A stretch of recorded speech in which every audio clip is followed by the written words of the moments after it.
কাহিনীর পিছনে কাহিনী, খবরের পেছনে খবর থাকে। আপনারা সকলেই জানেন বাংলাদেশের সাথে আমেরিকার সাফল্যজনক বাণিজ্য চুক্তি চূড়ান্ত হয়েছে এবং এর ফলে বাংলাদেশের উপর প্রেসিডেন্ট ট্রাম্প 35% থেকে শুল্ক 20% নামাইয়ে নিয়ে আসছে। এর পেছনে কি কাহিনী আর এই খবরের কি মানে বাংলাদেশের জন্য, সেটা নিয়ে আজকে কথা বলবো। আমি 31 মার্চ 2025 একটা এপিসোড করেছিলাম আমেরিকার হৃদয়ে জয়, বাংলাদেশের অবিশ্বাস্য মিশন। আজকের এই এপিসোড দেখার পরে যদি আরও টাইম থাকে তাহলে দেখবেন ওই আগের এপিসোড। এই বাণিজ্য চুক্তি ঠিক একই কৌশলে হয়েছে। যাই হোক, আসেন সেই পেছনের আলাপ আমরা আল্লাহর নামে শুরু করি। এখন প্রথমে আমেরিকার সাথে বাংলাদেশের কী সব বিষয় নিয়ে কথা হয়েছে সেটা দেখা যাক। প্রেসিডেন্ট ট্রাম্প এপ্রিলের 2 তারিখে যে সমস্ত দেশের সাথে আমেরিকার বাণিজ্য বৈষম্য আছে তাদের উপর তিনি ব্যাপক হারে শুল্ক বৃদ্ধির ঘোষণা দেন। এরপর পরই আমাদের প্রধান উপদেষ্টা প্রফেসর ইউনূস ট্রাম্পকে একটা পত্র লেখেন, এই নতুন শুল্কের প্রয়োগ 90 দিনের জন্য স্থগিত করার অনুরোধ করেন। এই চিঠিতে ট্রাম্প এই অনুরোধ গ্রহণ কইরা বাংলাদেশ সহ সকল দেশকে 90 দিন সময় দিয়ে বলেন যে এর মধ্যে তাদেরকে আমেরিকার সাথে চুক্তিবদ্ধ হইতে হবে এই মর্মে যে তারা বাণিজ্য বৈষম্য দূর করার বিভিন্ন কার্যকর পদক্ষেপ নেবে। বাণিজ্য বৈষম্য বলতে কি বোঝায় তা আপনারা জানেন। তাও বলি, আমরা আমেরিকায় যে পরিমাণে টাকার পণ্য রপ্তানি করি, আমেরিকা আশা করে আমরাও সেই পরিমাণে পণ্য আমাদের দেশে আমদানি করব। আমেরিকাও আমাদের দেশে রপ্তানি করতে চায় সেই পরিমাণে পণ্য। খুব স্বাভাবিক চাওয়া, তাই না? ন্যায্য চাওয়া। সেটা না হইলেই বাণিজ্য বৈষম্য হয়। ইন্ডিয়াও ওই একই কাজ করে আমাদের সাথে, মানে আমাদের দেশে বেচে 100 টাকা আর আমাদের দেশ থেকে কেনে 4 আনার জিনিস। যাই হোক, ট্রাম্পের কাছে পাঠানো প্রফেসর ইউনূসের চিঠিতে আমরা জানতে পারলাম যে এর 2 মাস আগে তিনি হাই রিপ্রেজেন্টেটিভ ডক্টর খলিলুর রহমানকে, তিনি বর্তমানে একই সাথে জাতীয় নিরাপত্তা উপদেষ্টা, তাকে ওয়াশিংটনে পাঠাইছিলেন আমেরিকার কাছে এই প্রস্তাব দিতে যে বাংলাদেশ স্বতঃপ্রণোদিত হইয়া আমেরিকার সাথে তার বাণিজ্য বৈষম্য দূর করার পদক্ষেপ নিতে চায়। নিজে থেকেই বলছে বাংলাদেশ সর্বপ্রথম দেশ যে আমেরিকার কাছে এই ধরনের প্রস্তাব দেয়, দুনিয়ার মধ্যে প্রথম দেশ। এটা মাথায় রেখেন, লিখে রেখেন। চিন্তা কইরা দেখেন, ট্রাম্পের অ্যাকশনের 2 মাস আগেই প্রফেসর ইউনূস এবং ডক্টর খলিল বুঝতে পারছিলেন যে ট্রাম্প বাণিজ্য বৈষম্যের বিষয়ে অ্যাকশন নেবেন এবং তাই তারা এই আগাম পদক্ষেপ নেন। ট্রাম্প যখন এপ্রিলে শুল্ক বৃদ্ধির ঘোষণা দিলেন ততদিনে কিন্তু বাংলাদেশ বাণিজ্য বৈষম্য কমাই আনার কাজ শুরু করে দিচ্ছে, মানে আমরা আগাইছিলাম। ট্রাম্পের কাছে লেখা প্রফেসর ইউনূসের চিঠির একটা বিষয় লক্ষ্য করলে বোঝা যাবে যে তিনি বাণিজ্য বৈষম্য কমানোর এই কাজে আসলে কি হাসিল করতে চাইতেছেন। তিনি বলছেন যে বাংলাদেশ আমেরিকার কাছ থেকে অধিক পরিমাণে কৃষি পণ্য ক্রয় কইরা বাণিজ্য ঘাটতি মেটানোর চেষ্টা করবে। এটারে আমি বলছিলাম হার্টল্যান্ড, হৃদয় জয়। হার্টল্যান্ড মানে যে সমস্ত আমেরিকার প্রদেশ কৃষি পণ্য তৈরি করে। আমি ওই ভিডিওতে বলছিলাম হার্টল্যান্ড। এডিটর সাহেব এটা দেখা দেন না, সবাই না দেখুক আমি কি কইছিলাম। আমাদের একটা জিনিস এখানে বুঝতে হবে, আমেরিকায় হার্টল্যান্ড বলে একটা জায়গা আছে, মানে আমেরিকার হৃদয়। সো আমেরিকার এই হৃদয়কে আমরা কেন বিজয় করতে চাই? আমেরিকার হার্টল্যান্ড বলতে সাধারণত মধ্য পশ্চিমাঞ্চলের কৃষিভিত্তিক রাজ্যগুলোকে বোঝায়, যা আমেরিকার অর্থনৈতিক, সাংস্কৃতিক এবং রাজনৈতিক পরিচয়ের মূল ভিত্তি হিসেবে বিবেচিত হয়। এই রাজ্যগুলোকে বলা হয় হার্টল্যান্ড। তাদের ভৌগোলিক অবস্থান, কৃষির উপরে নির্ভরশীলতা এবং ঐতিহ্যবাহী আমেরিকার মূল্যবোধের জন্য তাদেরকে হার্টল্যান্ড বলা হয়। এদের রাজনৈতিক গুরুত্ব অপরিসীম, বিশেষ করে নির্বাচনী প্রক্রিয়া এবং নীতি নির্ধারণে। তাই আমরা এই হার্টল্যান্ডকে টার্গেট করব। দেখলেন তো কৃষি পণ্যের উপর তিনি জোর দিলেন কেন, এটা আমার ওই ভিডিওতে আছে। তারপরেও আমরা আরেকটু বুঝে দেখি। এটা আমরা বুঝতে পারলাম আমেরিকা বাংলাদেশের উপরে 20% শুল্ক ধার্য করার পর প্রকাশিত রয়টার্সের একটা খবর থেকে। রয়টার্সের এই খবরে বলা হয় যে শুল্ক আলোচনায় বাংলাদেশের প্রধান আলোচক বা lead negotiator doctor Khalilur Rahman বলছেন যে protecting our apparel industry was a top priority, but we also focused our purchase commitments on US agricultural products. This supports our food security goals and fosters goodwill with US farming states. ইংরেজি যেহেতু কইছে ঠিকই কইছে, তাই না? বাংলায় এটার মানে হইতেছে যে উনি বলছেন যে আমাদের বস্ত্র শিল্পকে, গার্মেন্ট শিল্পকে রক্ষা করা একটা প্রায়োরিটি কাজ, উচ্চ অগ্রাধিকার। সেটা সত্ত্বেও আমেরিকা থেকে কৃষিপণ্য আমদানি ছিল আমাদের ফোকাস। এতে আমাদের খাদ্য নিরাপত্তা বৃদ্ধি পাবে এবং আমেরিকার কৃষি নির্ভর রাজ্যগুলির সাথে আমাদের ঘনিষ্ঠতা বাড়বে। তিনি যেহেতু ইংরেজিত কইছেন, ঠিকই কইছেন, আর আমি বাংলাত কইছিলাম হার্টল্যান্ড, যে আমি হার্টল্যান্ডকে মানে আমেরিকার কৃষিপণ্য উৎপাদন করে যেই অঞ্চল, যে প্রদেশগুলো, সেগুলোকে বলে হার্টল্যান্ড। এই হার্টল্যান্ডের পণ্য আমরা কিনবো, তাই আমরা আমেরিকার হৃদয়ে জয় করব। তাই এই কথাটার অর্থ কি? যে আমেরিকা থেকে বেশি কৃষিপণ্য ক্রয় করে এক কথা, কিন্তু তিনি কেন খাদ্য নিরাপত্তার বিষয়টা টেনে আনলেন? আমরা জানি আমাদের দেশে 40-এর মন্বন্তর 74-এর দুর্ভিক্ষে লক্ষ লক্ষ লোক মারা যায়। এটা আমাদের জাতির কালেকটিভ মেমোরিতে আছে। যুদ্ধকালীন সময় এত লোক কিন্তু মারা যায় না। এরপর অপুষ্টিতে মারা যায় অগণিত মানুষ। এই স্মৃতি আমাদের এখনো তাড়া কইরা বেড়ায়। ফলে খাদ্য নিরাপত্তা আমাদের চিন্তার ডিএনএর ভিতরে ঢুকে গেছে এবং হইয়া দাঁড়াইছে আমাদের জাতীয় নিরাপত্তার 1 নম্বরের অগ্রাধিকার।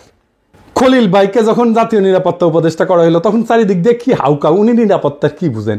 এবার বুঝ নিরাপত্তা কারে বলে। খাদ্য নিরাপত্তা আমাদের জাতীয় নিরাপত্তার 1 নম্বর অগ্রাধিকার। খাদ্য কি মিলিটারি এলিমেন্ট নাকি রে বক্সোদ? আমেরিকা থেকে আমরা মোটা দাগে গম, সোয়াবিন আমদানি করি, সেই সাথে কিছু পরিমাণে ভুট্টাও কিনি। খাদ্যবস্তু ছাড়া আমরা তুলাও আনি সেই দেশ থেকে। আমাদের গম আমদানির প্রধান উৎস হচ্ছে ইন্ডিয়া, তার সাথে আছে রাশিয়া আর ইউক্রেন। রাশিয়ার উপর আমেরিকার স্যাংশন আছে, সে কারণে ওখান থেকে গম আমদানি আর সম্ভব না। ইউক্রেনের তো যুদ্ধগ্রস্ত, সেখান থেকেও আমদানি সম্ভব না, আর আমদানি পরিমাণ অনিশ্চিত। বাকি থাকে ইন্ডিয়া। ইন্ডিয়া থেকে আমাদের খাদ্যদ্রব্য আমরা বিনা পয়সায় তো কিনি না, তাই না? তাও এর সম্পূর্ণ মূল্য আমরা পরিশোধ করি। তবু আমরা দেখতে পাই ভারত প্রায় বিনা নোটিশে খাদ্যবস্তু এবং অন্যান্য পণ্যের উপরে রপ্তানি বাধা আরোপ করে, রপ্তানি বন্ধ করে দেয়। এমনকি চাল রপ্তানি বন্ধ করে দিছিল। শুধু তাই না, আবার কইয়া বেড়ায় হাঙ্গারে নাকি ওরা খাওয়ায়, খিলায়। ওরা না খেলে নাকি আমরা চলতেই পারবো না, আমরা না খেয়ে মরবো। আমরা টাকা দিয়ে শুধু ভারতীয় পণ্য কিনলেই চলবে না, আমাদের কৃতজ্ঞ থাকতে হবে যে ইন্ডিয়া আমাদের বেচিচ্ছে। চিন্তা করেন, মানে ইন্ডিয়া আমাকে মারবে, আবার টাকাও নিবে। হ্যাঁ, বুঝেছাও? এটা হইতেছে ইন্ডিয়া। তো ওদের কাছ থেকে কেন কিনবো আমরা? ওদের ভোমা ভোমা ইন্ডিয়ান পেঁয়াজ ছাড়া চলিচ্ছে না আমাদের। এক সময় বলতো না ইন্ডিয়ান পেঁয়াজ ছাড়া আমাদের চলবে না, চলে, এখন চলিচ্ছে আমাদের পেঁয়াজ ছাড়া। ওদের ধরে চটাস করে থাপ্পড় মারবেন যারা এটা কথা বলতো এক সময়। ইন্ডিয়ান ফ্যাক্টরি যেগুলো বাংলাদেশে বানাইছে না, বন্ধ করো কয়ে দিলাম আগে, নয়তো ধানমন্ডি 32 নাম্বার কইরা দিব, পরে আবার কইও না, সাবধান করি নাই। তার মানে ধরেন আমাদের যখন বিশেষ প্রয়োজন, তখন এমন অবস্থা হইতে পারে যে ভারত আমাদের খাদ্য রপ্তানি বন্ধ করে দিচ্ছে। এই তো কয়েকদিন আগে পাকিস্তানের সাথে যুদ্ধের প্রাক্কালে আমরা দেখলাম যে ইন্ডিয়া পাকিস্তানের সিন্ধু নদীতে পানি প্রবাহ একতরফাভাবে বন্ধ করে দিছে, যে কাজটা পূর্বের কোনো যুদ্ধকালে সে করে নাই। অর্থাৎ পানিকে ভারত অস্ত্র হিসেবে ব্যবহার করেছে। ভারত যে ভবিষ্যতে খাদ্যদ্রব্যকে অস্ত্র হিসেবে ব্যবহার করবে না তার কোনো গ্যারান্টি আছে? তো জাউরা ও করবে না, এমন কোনো কাজ নাই। আমি মোটামুটি নিশ্চিত আমেরিকা থেকে অধিক পরিমাণে খাদ্যদ্রব্য আমদানি করার সিদ্ধান্তের পিছনে প্রফেসর ইউনুস এবং খলিল ভাই এই ভাবনাটাকে বিশেষ বিবেচনায় রাখছেন। ফলে ইন্ডিয়া আমাদের প্রয়োজনের সময় খাদ্য রপ্তানি বন্ধ কইরা আমাদের উপরে চাপ দিতে পারবে না। এই একই কথা তুলা আমদানির ক্ষেত্রেও প্রযোজ্য। বাংলাদেশকে টাইট দেওয়ার একটা বড় অস্ত্র এভাবে ভারতের হাত থেকে নীরবে সরাইয়া নিছেন প্রফেসর ইউনুস আর ডক্টর খলিল। সাবাস, বাঘের বাচ্চা। এইবার আমাদের তো পার্টি সং বাজানো উচিত। এডিটর সাহেব, একটা পার্টি সং দেন। আমার বিশ্বাস প্রফেসর ইউনুস আর ডক্টর খলিল এই কাজগুলা করেছেন বাংলাদেশের স্বার্থ বিবেচনা কইরা।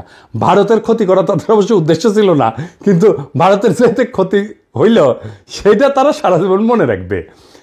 একে তো খাদ্যদ্রব্য রপ্তানি হঠাৎ করে বন্ধ করে আমাদের মতো বাংলাদেশকে বিপদে ফেলায় ভারত তার হীন স্বার্থ কখনো হাসিল করতে পারবে না। সেই সাথে ভারত আরও একটা বড় ক্ষতি হইল, বাংলাদেশে তার যে খাদ্যদ্রব্য এবং তুলার মার্কেট সেটা এখন অনেক ছোট হয়ে যাবে। ভারতের সাথে আমাদের যে বিশাল বাণিজ্য ঘাটতি ছিল সেটা অনেকটাই কমে যাবে। অর্থাৎ বাণিজ্য ঘাটতি কমাইতে ট্রাম্প যেটা দুনিয়ার সঙ্গে প্রকাশ্যে করতেছেন, প্রফেসর ইউনুস আর খলিল ভাই ভারতের সঙ্গে তলে তলে সেই কামটাই সারলেন, কিন্তু কেউ সেটা আগে ভাগে আন্দাজ করতে পারলেন না। এটারে কয় চাপা মায়ের হয়, এটাতে কিন্তু সাউন্ড হয় না। একই সাথে আর একটা ঘটনা ঘটলো, কি সেটা আমেরিকার কৃষিপণ্যের লবি হইতেছে সেই দেশের সবচেয়ে শক্তিশালী লবি, মানে এই সমস্ত প্রদেশ কৃষিপণ্য তৈরি করে সেই প্রদেশগুলোর যারা এমপি মিনিস্টার আর কি, বুঝছাও। আমরা 18 কোটি বাংলাদেশি সহজেই আমেরিকার কৃষি পণ্যের একটা বৃহৎ বাজারে পরিণত হতে পারি। আমরা যদি আমেরিকার এই সমস্ত পণ্যের বড় ক্রেতা হই, তাহলে এই যে লবি, যে সমস্ত জায়গায় কৃষি পণ্য তৈরি হয়, সেই সমস্ত প্রদেশের এমপি, মিনিস্টার, মন্ত্রী, এদের সাথে, এদের লবির সাথে আমাদের নিবিড় ঘনিষ্ঠতা হওয়া সময়ের ব্যাপার। আর আমেরিকার যেসব রাজ্য কৃষি পণ্য উৎপাদন করে, সেখানকার রাজনীতিতে, নির্বাচনে কৃষি লবি অনেকটা নির্ধারণী ভূমিকা পালন করে। ফলে এই সমস্ত রাজ্যের সিনেটর, কংগ্রেসম্যান, গভর্নরেরা কিছুকালের মধ্যে আমাদের পকেটে থাকবে, আমাদের হাতের মধ্যে থাকবে। আমি আশা করি আগামীতে যারা নির্বাচিত হবেন, তারা এই বিষয়টা বিশেষভাবে যত্নের সাথে খেয়াল করবেন, এটাকে নারিশ করবেন, এটাকে পুষ্ট করবেন, এই সম্পর্কটাকে ধরে রাখবেন, আরো সমৃদ্ধ করবেন। আমেরিকায় ভারতের যে প্রভাব, সেটা সে নিজের প্রয়োজনে বাংলাদেশের বিরুদ্ধে ব্যবহার করতে পারে। আমাদের সাথে ঘনিষ্ঠ সম্পর্ক থাকলে আমেরিকার কৃষি লবি আমেরিকায় বাংলাদেশের বিরুদ্ধে ভারতের যে কোনো চক্রান্তকে নস্যাৎ করে দিতে পারবে, সেই শক্তি তাদের আছে। অর্থাৎ আমেরিকান কৃষি লবি আমাদের সঙ্গে থাকলে আমেরিকাকে ভারত আর বাংলাদেশের বিরুদ্ধে কাজে লাগাইতে পারবে না, এইটা লিখে রাখতে পারেন। ইতিমধ্যেই শুল্ক আলোচনার সময় আমেরিকার তুলা, গম এবং সোয়াবিনের লবি বাংলাদেশের সপক্ষে কাজ করছে এবং আমরা তার সুফল পাইছি, আপনারা তো দেখতেই পাইতেছেন। মোট কথা, ভারত বাংলাদেশে তার কৃষি পণ্যের বাজার শুধু হারাবে না, সেই সাথে বাংলাদেশের বিরুদ্ধে আমেরিকাকে ব্যবহার করার সুযোগ তার হাতে আর থাকলো না। এর থেকে নিশ্চয়ই বুঝতে পারতেছেন যে কি ধরনের দূরদর্শিতা নিয়ে নীরব কৌশলের সাথে প্রফেসর ইউনূস আর ডক্টর খলিল আমেরিকার সাথে আমাদের বাণিজ্য আলোচনার বিষয়টা বাংলাদেশের অগ্রাধিকারমূলক জাতীয় স্বার্থে আগাইয়ে নেওয়ার কাজে ব্যবহার করছেন। বাংলাদেশের এই কৌশলে ভারত আর কি বিপদে পড়ল? ভারত আমেরিকার কৃষি পণ্যের উপরে, মানে আমেরিকা থেকে ইন্ডিয়াতে যে সমস্ত কৃষি পণ্য রপ্তানি হয়, তার উপরে 40% শুল্ক ধার্য করে। ভারতে কৃষি পণ্য উৎপাদনের খরচ আমেরিকার চেয়ে বেশি। চড়াহারে শুল্ক ধার্য না করলে আমদানি করা খাদ্যদ্রব্যের দাম স্থানীয়ভাবে, মানে ভারতে উৎপাদিত পণ্য কৃষি পণ্যের চাইতে কম হবে। অত্যধিক শুল্ক ধার্য কইরা বাইরের পণ্য আসতে না দিয়া ভারত কৃত্রিমভাবে আভ্যন্তরীণ কৃষি উৎপাদন বজায় রাখছে বছরের পর বছর ধরে। আমেরিকা কিন্তু বহুদিন ধরে ভারতকে শুল্ক কমানোর জন্য চাপ দিতেছিল, কিন্তু ভারত শুনে নাই। কারণ এতে ভারতের কৃষকেরা আন্দোলন করে শুরু করে দিবে, কৃষকের পণ্য বিক্রি হবে না। তো আমেরিকার সাথে ভারতের এইবারে শুল্ক আলোচনা ভেঙে যাওয়ার একটা প্রধান কারণ হইল ভারত কোনো অবস্থাতেই আমেরিকার কৃষি পণ্যের উপর শুল্ক কমাবে না, আর আমেরিকাও এই শুল্ক না কমাইলে ট্যারিফ কমাবে না। এখন বাংলাদেশ এই শুল্ক শূন্যে নামায় ফেলছে, শূন্য। তখন ট্রাম্প কসাই মোদিকে হেভি চাপ দিয়ে কইছে কিন্তু যে বাংলাদেশ শুল্ক শূন্যে নামাইতে পারছে, তুই কোন হরিদাস পাল যে তুই পারবি না। শুল্ক এবং অশুল্ক বাধা ব্যাপকভাবে না কমাইলে ভারত আমেরিকার কাছ থেকে কোনো ডিল পাবে না, লিখে রাখতে পারেন। ইতিমধ্যে প্রেসিডেন্ট ট্রাম্পের বাণিজ্য উপদেষ্টা ভারতকে আখ্যায়িত করছে মহারাজা অফ ট্যারিফ বইলা। দেখেছেন এটা? The math of this, every American needs to understand because it's related to the trade situation. You start with the fact that India is the Maharaja of tariffs. It's the highest tariffs in the world. তো ইন্ডিয়ার সমস্যা হইল কৃষি শুল্ক বিপুলভাবে কমাইলে সারা ভারতের কৃষক সমাজ একযোগে কসাই মোদির পাছার চামড়া তুলে ফেলবে। বুঝা দেখেন কসাই মোদি কি একটা পেজগির মধ্যে পড়েছে। ও কৃষি শুল্ক না কমাইলে ট্রাম্প $20 দিবে, ভারতের উপরে অলরেডি 25%-এর উপর আরো 25%, মোট 50% শুল্ক ধার্য কইরা ট্রাম্প ডলা দেওয়ার কাম শুরু করে দিছে। ডাবল ফোন মারা গাইছে। এডিটর সাহেব, পার্টি সং হবে এবার। হাসিনা জিতে যায় না, সাগর শুকায় যায়। ওই খালি ধ্বংস, অভিশাপ আর দুঃসংবাদ বইয়া নিয়ে আসে। প্রিয় ভারতবাসী, রাখেন, আরো বেশি দিন রাখেন, ডাইনিরে আশ্রয় দেন, আর অসাম্প্রদায়িক সেকুলার লিবারাল ফোন মারা খাইতে থাকেন। কি হইল এডিটর সাহেব, আপনি মাইন্ড করছেন মনে হয়, রাগিচ্ছেন কেন? হ্যাঁ, আমি মুখ খারাপ করেছি? আমি কথা কইনি তো, আমি ফোন মারার কথা কইছি। হ্যাঁ, ডাবল ফোন মারা মানে ইনকে করে ডাবল ফোন মারা খাবি। আর আমরা গান গামু, ও যখন ডাবল ফোন মারা খাবি না, তখন আমরা গান গামু, তোমার কোন কোন জায়গায় ব্যথা গো বান্ধবী ললিতা।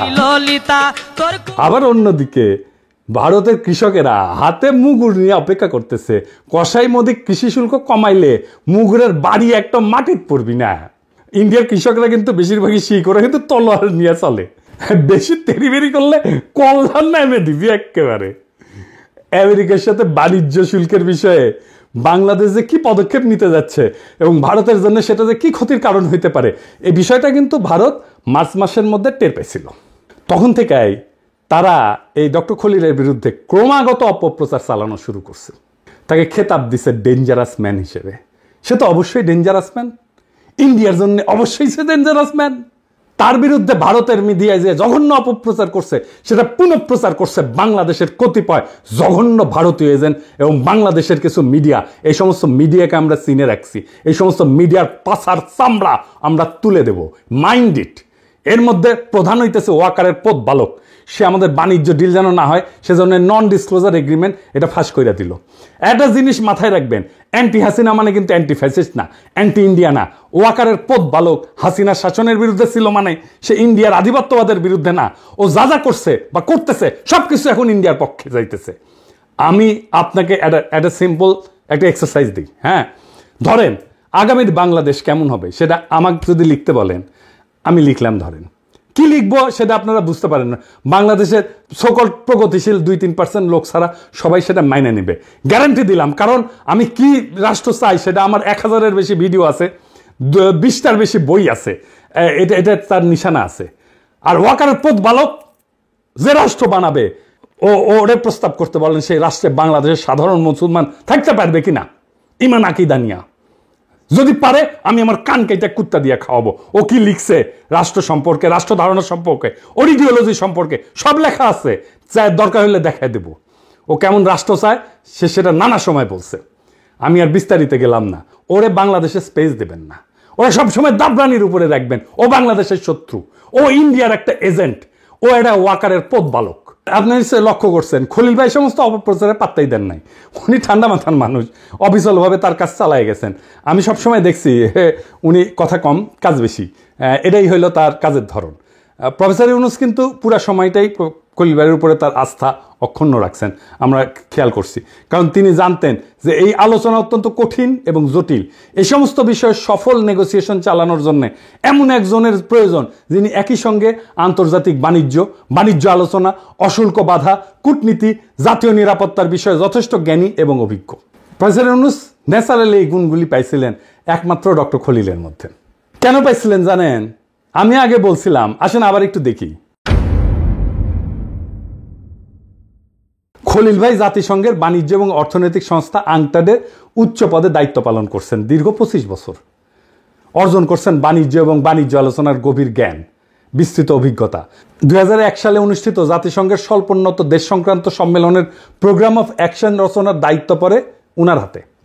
এই প্রোগ্রাম অফ অ্যাকশনের একটা বড় অর্জন ছিল স্বল্পোন্নত দেশগুলোর পণ্যসমূহকে ইউরোপিয়ান ইউনিয়ন কর্তৃক শুল্ক কোটাবিহীন অর্থাৎ duty free, quota free access দেওয়া, প্রবেশাধিকার দেওয়া। এভরিথিং বাট আর্মস এই নামের এই উদ্যোগের প্রধান প্রণয়নকারী ছিল এই আমাদের খলিল ভাই। এই যে গার্মেন্টস আসতেছে বিনা শুল্কে ইউরোপে, সেটা খলিল ভাইয়ের কারণে। ইউরোপিয়ান কমিশনের সাথে এই বিষয়ে তাকে মাসের পর মাস আলোচনা চালাইতে হয়েছিল। আমি গত বছর যখন তার প্রথম ইন্টারভিউটা করি তখন বলছিলাম যে তার এই অবদানের কারণে আজ বাংলাদেশে পোশাক শিল্প বিশালতা অর্জন করছে এবং আমাদের গার্মেন্টস শিল্পের একটা বড় ঋণ আছে তার কাছে। আর এই গার্মেন্টস মালিকদের অনেক পত্রিকায় খলিল ভাইয়ের পিছে লাগছিল। ওই যে কথায় আছে না, বাঙ্গু যে উপকার করে তার পিছে সে লাগে। আর আজ 2 যুগ পরে খলিল ভাই আমেরিকার সাথে সফলভাবে শুল্ক আলোচনা কইরা গার্মেন্টস শিল্পকে রক্ষা করলেন। তিনি কিন্তু আজ পর্যন্ত এর জন্য কোনো ধরনের আত্মপ্রচার করেন নাই, ক্রেডিট চান নাই, নেনও নাই। এইবার অশুল্ক বাধার বিষয়ে আসি। আংটাড, বিশ্বব্যাংক, বিশ্ব বাণিজ্য সংস্থা, IMF, ইন্টারন্যাশনাল ট্রেড সেন্টার এই সমস্ত প্রতিষ্ঠানের সমন্বয়ে গঠিত জাতিসংঘ সিস্টেমের অশুল্ক বাধা সংক্রান্ত ইন্টার এজেন্সি গ্রুপের চেয়ারপারসন ছিলেন এই ডক্টর খলিল। চেয়ারপারসন, জি। অশুল্ক বাধা বিষয়ে বিপুল জ্ঞান এবং অভিজ্ঞতা না থাকলে বিশ্বব্যাংক, বিশ্ব বাণিজ্য সংস্থা অথবা IMF কি তাকে ওই গ্রুপের চেয়ারপারসন হিসেবে মাইনে নিত? বাংলাদেশের আর কেউ কি এই পজিশনে কাজ করছে কোনোদিন? আমি সম্পূর্ণ নিশ্চিত আপনারা আর একজনকেও বাড়তি দিয়ে খুঁজে পাবেন না। কূটনীতি এবং জাতীয় নিরাপত্তার বিষয়ে খলিল ভাইয়ের দক্ষতা এবং পারঙ্গমতা তো আমরা আমেরিকার সাথে সফল বাণিজ্য আলোচনাতেই দেখলাম, আপনারাও দেখছেন। এ বিষয়ে আমার বাড়তি কিছু বলার নাই। তিনি আলোচনার শেষে একটা ইন্টারভিউ দিছিলেন 15 মিনিটের। এই ইন্টারভিউতে তিনি যে সহজ সুন্দরভাবে একটা অত্যন্ত কঠিন জটিল বিষয়কে বর্ণনা করছেন সেটা সকলের শোনা উচিত। এটার লিঙ্ক আমি ডেসক্রিপশন বক্সে দিয়ে দিতেছি, আপনারা সকলে শুনবেন এবং অনেক বিষয় চালাইয়া বুঝতে পারবেন। বাংলাদেশের এইটা একটা বড় সংকট।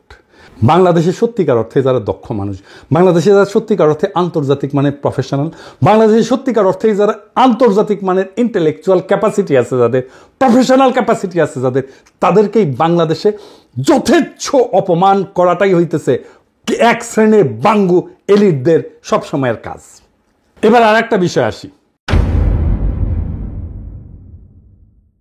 আমেরিকার আভ্যন্তরীণ বাজার হইল সারা পৃথিবীর মধ্যে সবচেয়ে বড় কনজিউমার মার্কেট। বাংলাদেশের সাথে আমেরিকার সাফল্যজনক বাণিজ্য চুক্তি এই বিশাল মার্কেটের দরজা বাংলাদেশের জন্য খুলে দিছে। এইরকম অভূতপূর্ব সুযোগ জাতির জীবনে বারে বারে আসে না। এখন আমাদের সকলের উচিত সমবেতভাবে এই সুযোগকে সম্পূর্ণভাবে কাজে লাগায় বাংলাদেশকে দক্ষিণ এশিয়ার সবচেয়ে শক্তিশালী অর্থনীতি হিসেবে দ্রুত রূপান্তরিত করা। কি পরিমাণে চাকরি তৈরি হবে কল্পনাও করতে পারতেছেন না। আমি বিশ্বাস করি আগামী 5 বছরের মধ্যেই এই কাজটা করা সম্ভব। বাংলাদেশ দক্ষিণ এশিয়ার সবচেয়ে শক্তিশালী অর্থনীতি হিসেবে দাঁড়ায় যাবে। আগামী 5 বছর লিখে রাখতে পারেন, যদি আমাদের মাথা ঠিক থাকে আর যদি ওয়াকারের পথ বালকেরা বেশি লাফালাফি না করে। আগামী নির্বাচনে অংশগ্রহণকারী সকল দলকে আমি আহ্বান জানাই যে তারা যেন এই বিষয়টা তাদের নির্বাচনী ম্যানিফেস্টোতে গুরুত্বের সাথে উল্লেখ করেন এবং এই উদ্দেশ্য অর্জনে কি কি পদক্ষেপ নেবেন তা বিস্তারিতভাবে বর্ণনা করেন। আমি আশা করি নির্বাচনের আগে এই বিষয়ে অন্তর্বর্তীকালীন সরকার যে সমস্ত পদক্ষেপের সূচনা করবেন তার প্রতি সকল মহলই পূর্ণ ও সক্রিয় সমর্থন দেবেন। সবশেষে একটা কথা না বললেই না। আমেরিকার সাথে বাণিজ্য আলোচনার এই দ্বিতীয় রাউন্ডের আগে খলিল ভাইয়ের বড় ভাই অসুস্থ হয়ে ঢাকার এভার কেয়ার হসপিটালে ভর্তি হন এবং তাকে লাইফ সাপোর্টে রাখা হয়। আমরা জানলাম, খলিল ভাইকে জানানো হইল এবং খলিল ভাই দ্রুত ওয়াশিংটন থেকে ঢাকায় আসেন ভাইয়ের পাশে দাঁড়ানোর জন্যে। এইরকম একটা অবস্থায় আলোচনার দ্বিতীয় রাউন্ড শুরু হয়। ওয়াশিংটনে দিনের বেলায়, বাংলাদেশ সারা রাত ধইরা খলিল ভাই অনলাইনে ওই মিটিংয়ে পার্টিসিপেট করতেন। একদিকে হাসপাতালে মৃত্যু পথযাত্রী বড় ভাই, অন্যদিকে 3টা-4টা রাত পর্যন্ত জায়গা খলিল ভাই নেগোসিয়েশন পরিচালনা করেন। কি অবস্থা দেখেন। আর এই খলিল ভাইকে নিয়ে কি করছে এই হারামজাদাগুলো সারা বাংলাদেশে। এই ফ্রেমওয়ার্ক এগ্রিমেন্টের 90 ভাগের উপরে ঐক্যমত হয় এই রাউন্ডেই। এই ধরনের গভীর কর্তব্যনিষ্ঠা, খাঁটি দেশপ্রেম আমি খুব একটা দেখি নাই। খলিল ভাইয়ের বড় ভাই পৃথিবীর মায়া ত্যাগ কইরা মহান আল্লাহ তাআলার কাছে ফিরে গেছেন এবং ভাবি, যিনি আমারও ভাই এবং ভাবি, ওনাদের জন্যে মহান আল্লাহ তাআলার কাছে দোয়া করবেন। এই পুরো ঘটনার ভিতর দিয়ে আমরা কি শিক্ষা পাইলাম? এই বাণিজ্য আলোচনা শুধু একটা সফল বাণিজ্য চুক্তির গল্প না, এটা কৌশল, দূরদর্শিতা, নিঃস্বার্থ দেশপ্রেমের এক উজ্জ্বল দৃষ্টান্ত। প্রফেসর ইউনুস এবং ডক্টর খলিল দেখাই দিচ্ছেন যে বড় জয় আসে তখনই যখন তার নীরবে, বুদ্ধিমত্তায় আর জাতীয় স্বার্থকে সামনে রেখে লড়া হয়। ভারতের হাত থেকে বাংলাদেশের উপরে চাপ সৃষ্টি করার 2টা বড় অস্ত্র, খাদ্য এবং তুলা, তারা এক ঝটকায় সরায় নিলেন। একই সাথে আমেরিকার সবচেয়ে শক্তিশালী কৃষি লবিকে আমাদের মিত্রে পরিণত করলেন। আজ যারা এই চুক্তিকে শুধু পোশাক শিল্প রক্ষার সাফল্য মনে করতেছেন, তারা বুঝতে পারতেছেন না এটা আসলে বাংলাদেশের কৌশলগত মুক্তির একটা বিশাল বড় ধাপ। এটাই ইতিহাস গড়ার ধরন। প্রচারের আলোতে না, বরং নেপথ্যের ঘাম এবং ত্যাগে এই ইতিহাসগুলো গড়া হয়। যেমন খলিল ভাই হাসপাতালের লাইফ সাপোর্টে থাকা ভাইকে রেখা রাতভর আলোচনায় বসছেন, কারণ তিনি জানতেন এই সুযোগ হাতছাড়া মানে প্রজন্মের পর প্রজন্মের জন্য হার। বাংলাদেশ আজ এক নতুন দরজা খুলে দিছে। আমেরিকার বিশাল বাজার, বৈশ্বিক কৃষি লবি এবং ভারতীয় আধিপত্যের হাত থেকে কৌশলগত মুক্তি, সব মিলায় এটা আমাদের অর্থনৈতিক, রাজনৈতিক ভবিষ্যতের জন্য এক বিপুল সম্ভাবনার দ্বার। এখন প্রশ্ন একটাই, আমরা কি সবাই মিলে এই সুযোগকে কাজে লাগাতে প্রস্তুত? যদি প্রস্তুত হই তবে আগামী 5 বছরের মধ্যেই বাংলাদেশ শুধু দক্ষিণ এশিয়া না, পুরো এশিয়ার এক শক্তিশালী অর্থনৈতিক শক্তি হিসেবে দাঁড়াবে ইনশাল্লাহ। এটাই সময় ঐক্যের, সাহসের আর দূরদর্শিতার। ইনশাল্লাহ এই পথের শেষ প্রান্তে অপেক্ষা করতেছে একটা স্বাধীন, শক্তিশালী, আত্মমর্যাদাশীল, সম্মানিত বাংলাদেশ। ইনকিলাব জিন্দাবাদ।